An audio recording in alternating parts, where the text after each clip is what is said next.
Big-time oil price hike sumalubong sa mga motorista sa unang linggo ng Bagong Taon. Sundan sa report ni Russell Simorio. Ngayong unang Martes ng taong 2022, sumalubong sa mga motorista ang big-time oil price hike. Hanggang 2 piso ang itinaas sa kada litro ng produktong petrolyo.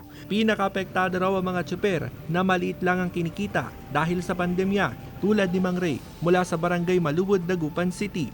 Maswerte na raw siya kung kumita ng 200 piso sa buong araw na pamamasada. Dapat, bagong taon dapat huwag nang pahirapan ng mga tao dahil ang hirap ng mga tao, tataas ang gasolina, anong magagawa ng mga tao ngayon? Ito kawawang mga driver. Dismayado rin ang ilang motorista sa oil price hike sa unang linggo ng taon. Ganun talaga, tumataas eh.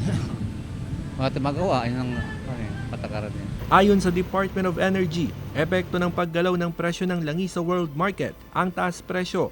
Wala pa raw epekto rito ang Omicron variant sa iba't ibang bansa. Mas mataas yung demand kumpara sa supply. So, anything pwedeng mangyari kasi madaing mga factors affecting prices of petroleum products. Samantala, target ng LTFRB na ngayong Enero na makumpleto ang pamamahagi ng fuel subsidy sa mga jeepney operator.